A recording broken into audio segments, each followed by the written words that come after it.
আর মনে রাখতে হবে, the grief isn't permanent, the struggle isn't permanent. এই পৃথিবীর কোন দুঃখ, কষ্ট আর সমস্যা এটা পার্মানেন্ট নয়। সমস্যার পরে সমাধান আছে, দুঃখের পরে আনন্দ আছে। এই বিপদ পরীক্ষাগুলো আল্লাহ তাআলা আমাদেরকে দেন আমাদের কোমরকে সোজা করার জন্য, আমাদের পায়ের নিচের মাটিকে শক্ত করার জন্য। প্রতিকূল পরিবেশে কি করে টিকে থাকতে হয় সেটা ট্রেনিং হিসেবে এই পরীক্ষাগুলো আমাদের জীবনে দেয় কে? কষ্টের পরেই সুখ, সুখ এটা দুঃখের পরেই থাকে। আল্লাহ সেটআপটা এভাবেই করেছেন। দুঃখ, কষ্ট, বিপদ আর পরীক্ষায় মুমিন ভয় পায় না, কারণ মুমিনের হারাবার কিছু নাই, ঠিক কি না? Allah never creates a lock without its key. Allah এমন কোন তালা বানায় নাই যেই তালার জন্য চাবি বানায় নাই, ঠিক কি না? তালা যদি বানায় ওই তালার কি আছে? সমস্যা যদি থাকে ওইটার কি আছে? এজন্য কষ্টের পরে আনন্দ, দুঃখের পরে সুখ চিন্তা করার সুযোগ নাই। কেউ যদি আমারে কষ্ট দেয় আমি বদলা নিতে চাই, ঠিক কি না? কিন্তু ইসলাম বলে বদলা না নিয়ে বদলে দাও। কি করবেন? বদলা নিও না, বদলে দাও।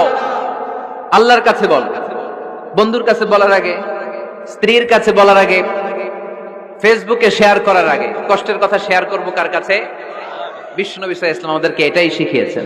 এই শিক্ষার মধ্য দিয়ে গোটা বিশ্বকে তিনি চেঞ্জ করে দিয়েছেন। তার নাম আওয়াজ করে বলতে হবে, তার নাম মুহাম্মদ সাল্লাল্লাহু আলাইহি ওয়াসাল্লাম। আমাদের জীবনে যদি বিপদ নেমে আসে আমরা কি চিন্তিত হই? কথা বলেন। আমরা তখন সবর করি, কি করি? আর সবরের সওয়াব আছে না নাই? কারণ মুমিন জানে রাত যত গভীর হয় অন্ধকার তমানিসা ভেদ করে সুবহে সাদিক হয়। মুমিন জানে গর্ভবতী নারীর পেটের যন্ত্রণা যত বাড়তে থাকে নতুন মেহমান আগমনের সময় ঘনাতে থাকে, ঠিক কিনা? মুমিন জানে মুমিনের উপর বিপদ কষ্ট যত বাড়তে থাকে সুখের সময় ঘনাতে থাকে, কাছে আসতে থাকে।